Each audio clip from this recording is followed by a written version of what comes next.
bonsoir à toutes et bonsoir à tous. Si vous pouvez vous installer, on va commencer. On a un timing un peu serré, ce qui fait que on va démarrer tout de suite. Allez-y, installez-vous, asseyez-vous. N'hésitez pas à venir au milieu. Alors, je souhaitais tout d'abord vous accueillir par un mot de bienvenue au nom de Christophe Germain, qui est donc directeur général de l'école Audencia, du groupe Audencia, pour ce concours Audace, qui est la dernière étape du concours Audace, processus sélectif qui a vu 985 étudiants produire 144 projets dans 24 groupes, pour aboutir ce soir aux 6 meilleurs projets que le jury va classer de 1 à 6 à la fin de la soirée. Je vous donne le déroulé de la soirée. Donc, tirage au sort de chacun des projets. Donc, parmi ces 5 projets, Bugs Bunny, Interg, Lightech, Plume, Employee et No Gaspi Box.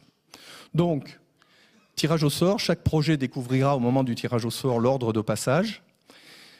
8 minutes de présentation, on coupera le micro à 8 minutes 00, 5 minutes de questions et puis on passera la main au suivant. Quand les 6 projets seront passés, on pourra laisser le jury délibérer. On reviendra pour vous faire un commentaire sur chacun des projets rapide pour dire ce qui a plu, ce qui peut être éventuellement amélioré. Puis on vous donnera le classement et puis à l'issue de ça, on se quittera sur ce résultat. Voilà. Donc le deuxième projet, Lightech. Je vous remercie de venir sur scène.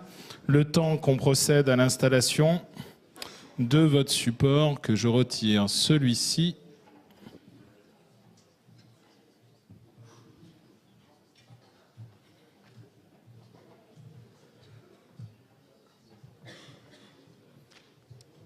Vous avez la télécommande de présentation, vous avez le micro ici.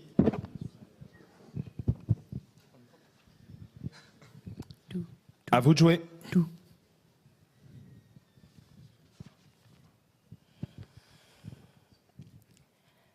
What do you see? Little blurred? 1.7 million. 1.7 million is the number of people in France who have this vision every time they open their eyes. 1.7 million is the number of people in France who suffer from disturbance in vision.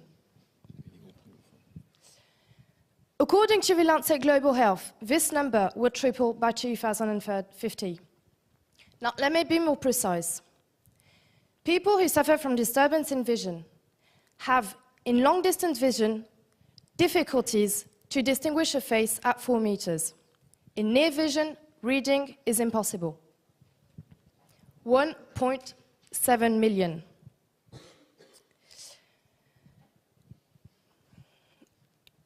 Now, imagine a situation. A friend comes round asking you to play football with a team. Sorry, mate, not such a good idea. I might just end up bumping into the goalpost. Not fair, right? So, let me ask you today, why should people with disturbance in vision have to say no when it comes to sports? Where are the adapted fields that allow partially sighted people and healthy people to play sports together? We have the answer to that. Lightech. Now, before going any further, please let me present you the team. We have Valentin, the engineer, Elise, the communication and marketing manager, Excel, the accountant, Mark, the human resources manager, and I'm the commercial.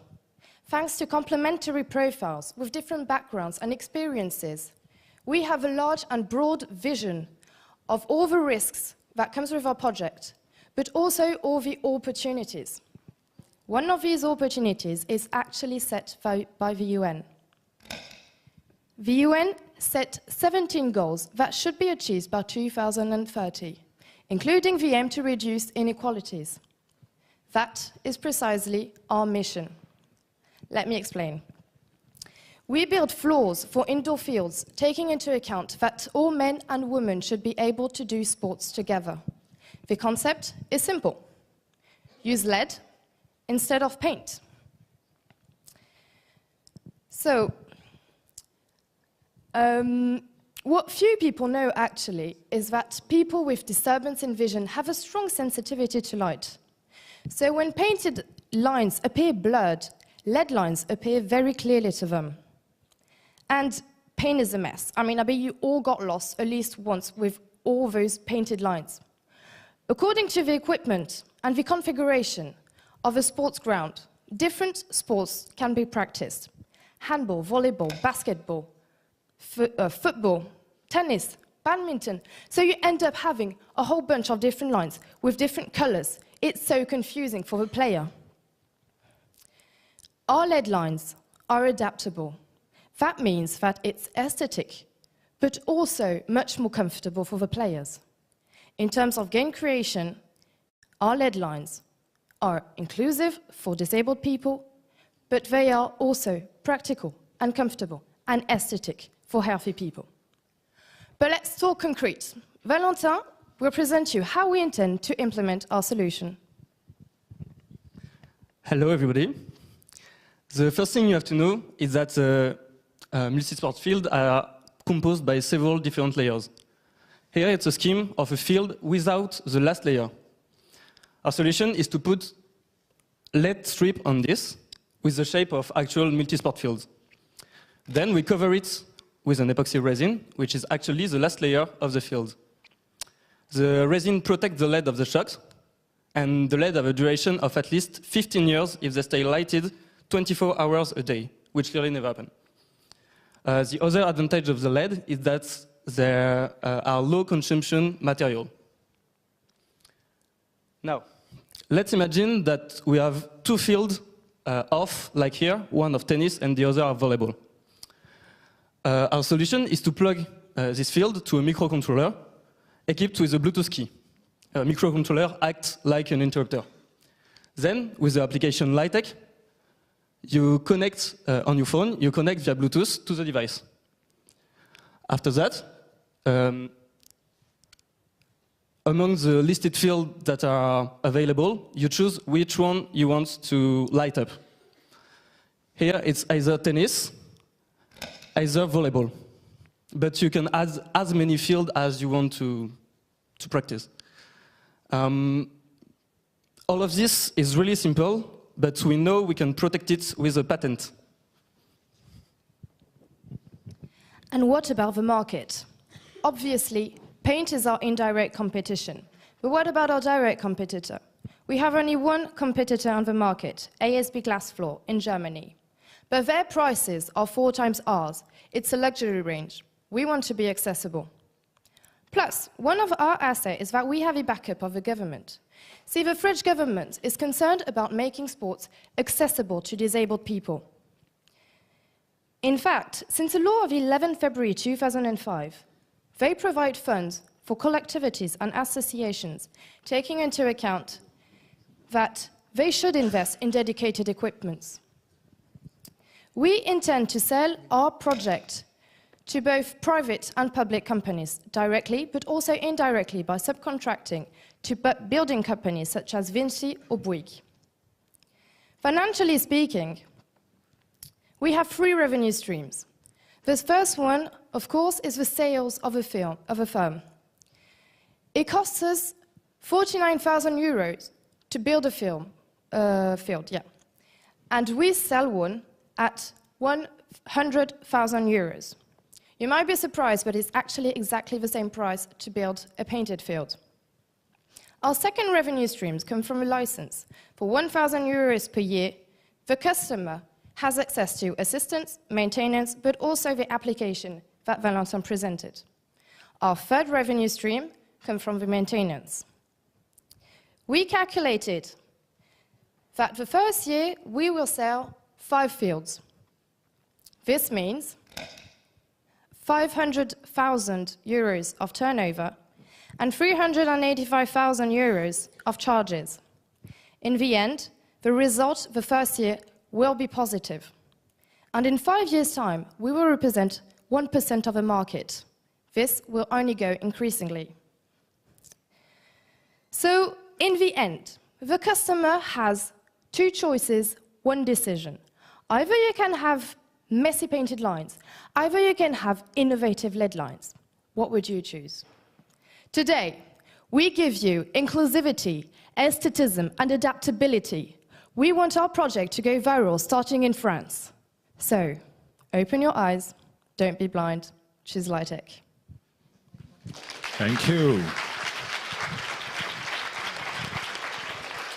A pitch session without any surprise. The jury just discovered that we have also non-French speakers groups. So thanks to you. If you want to ask your questions, si vous voulez poser vos questions en français, je serai heureux. Mais je pense qu'il y a quelques French dans le groupe. On À parle vous. français. On parle tous français. Remarque ridicule du professeur qui tente l'anglais.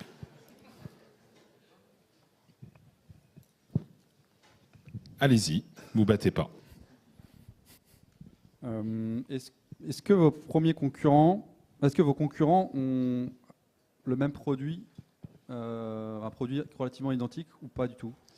En fait, le produit des concurrents, c'est une sorte d'écran sur tout le sol.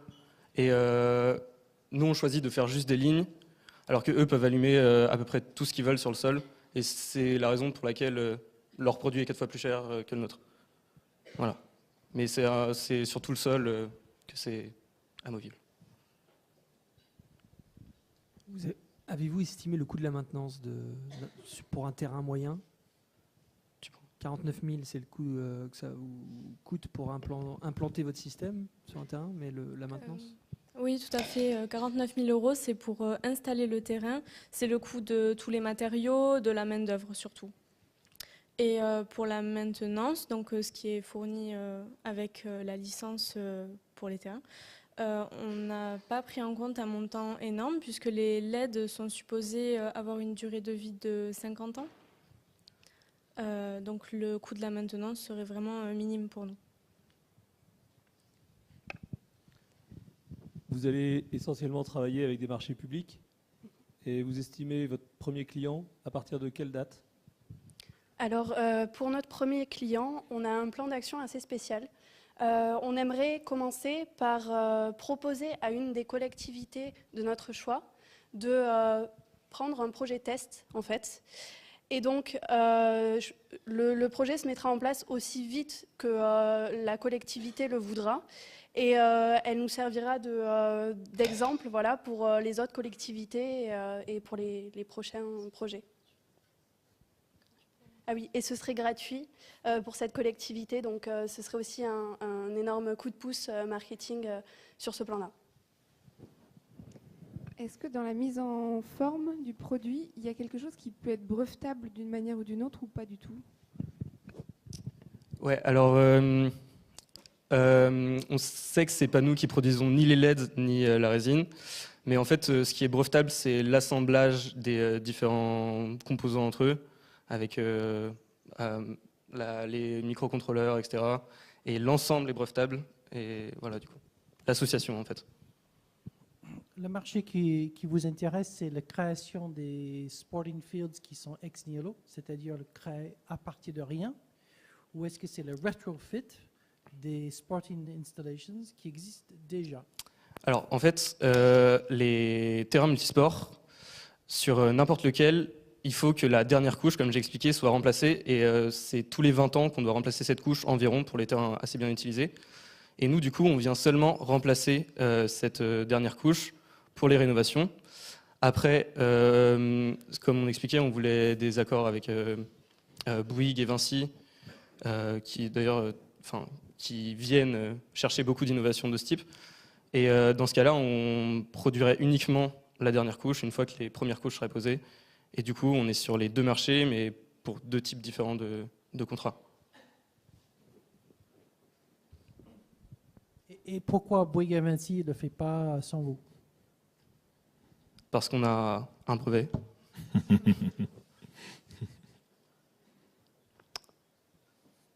Et je pouvais dire que Bouygues collabore beaucoup avec des entreprises. Je crois qu'ils ont quelque chose comme 350 collaborateurs.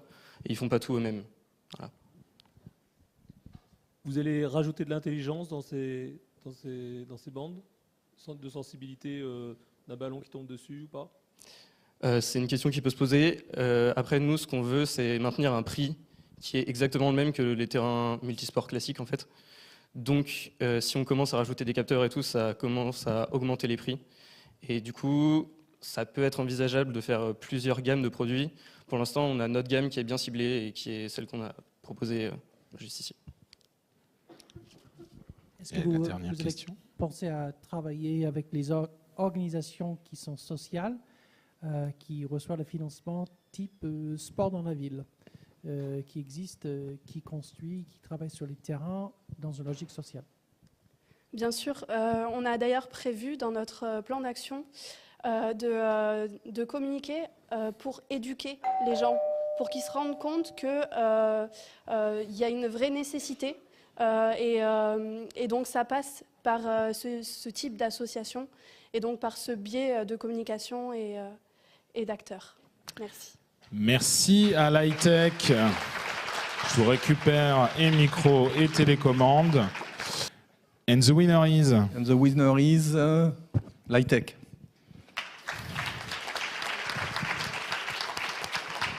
Bravo. Alors, vas-y, voici les... Bravo. L'high-tech, c'est bien. Il est 8h11. C'est important l'heure. Vous allez vous en rendre compte bientôt. Je vous laisse me prendre ça. Vous pouvez en prendre un chacun. En quoi l'heure est importante? Parce que, en fait, je ne sais pas ce que vous aviez prévu ce soir. Vous avez prévu quelque chose? Ouais? Non? Ouais? Peut-être. Parce que le prix pour vous ce soir, en fait, on s'est permis de réserver une table pour vous ce soir en ville. Il n'y avait pas beaucoup de choix, c'est le lundi soir, on est désolé pour le choix, et qu'il fallait que ce soit quelque chose qui soit ouvert assez tard. Donc, vous êtes... Alors, il y a à l'intérieur de un petit bon de commande à remettre quand vous arriverez. Donc, je ne sais pas si vous avez prévu quelque chose de trop important. Ce n'était pas une demande en mariage, ça va? C'est bon? Bon, alors si ce n'est pas le cas, ça va aller. Ça peut se faire dans le restaurant. Ça peut se faire dans le restaurant avec votre équipe. Donc voilà le bon de commande. Vous avez jusqu'à 21h pour arriver. Donc vous êtes bien là. Vous êtes bien, c'est sur le trajet du retour. Donc on s'est dit que ça serait l'occasion pour vous de débriefer votre expérience du semestre et d'en profiter tranquillement. Alors on m'a demandé si vous vouliez qu'on vienne avec vous. J'ai dit non, ils vont y aller tout seuls. Que vous seriez très heureux de pouvoir être seul et que notre chaperon, jouer les chaperons, c'était pas indispensable. Vous n'aviez pas besoin de nous. Donc vous pourriez débriefer tranquillement cette soirée ensemble. Donc voilà, c'est un geste symbolique qui vous permet d'aller vous amuser directement dans la foulée. J'espère que ça vous fait un petit peu plaisir. Et je vais vous laisser dire un petit mot pour conclure cette soirée. Et en tout cas, un grand merci d'avoir fait cette présentation. Tout d'abord, déjà, je voulais remercier Audencia du coup, de nous avoir proposé cette activité qui, nous, personnellement, nous a beaucoup motivés, qui nous a poussé à aller des fois dans des directions où on n'aurait pas pensé. Enfin, je pense que la plupart des membres de ce groupe ne pensaient pas à la base de s'orienter dans un projet entrepreneurial. Ensuite, je voulais aussi remercier évidemment le jury de nous avoir accordé sa confiance. Et puis ainsi qu'évidemment nos professeurs pour leur soutien tout au long du semestre. Et puis merci aussi aux autres, à tous les gens présents dans cette salle, d'être restés. Et puis bravo à vous, franchement, on n'aurait pas parié ça. Merci. Bravo.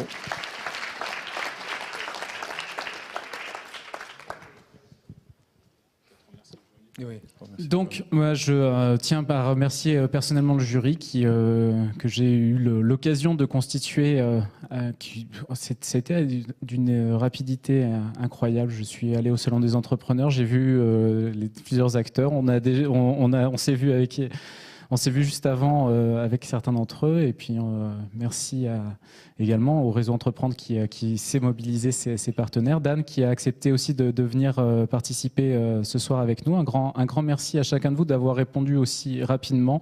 On monte parfois des choses dans l'urgence et on trouve toujours les partenaires présents et qui répondent favorablement pour venir participer. En tout cas, un grand merci à vous 5 pour cette reprise du concours Audace qu'on va reprendre et qu'on va continuer et faire perdurer. Et l'année prochaine, je crois qu'on confiera aux équipes comme mission de remplir la salle. De faire venir vos supporters, parce que je trouve que vous n'avez pas fait beaucoup venir vos supporters. J'espérais des bannières. Il y avait quelques supporters. Merci aux supporters qui sont venus. Félicitations à vous tous. On aurait voulu des cris, on aurait voulu des bannières. L'année prochaine, concours, il y aura un prix spécial pour l'équipe qui ramènera le plus de monde et des plus gros supporters et de l'applaudimètre et des bannières. Un grand merci à vous tous et à bientôt pour de nouvelles aventures, peut-être en majeur entrepreneuriat, qui sait. Au revoir.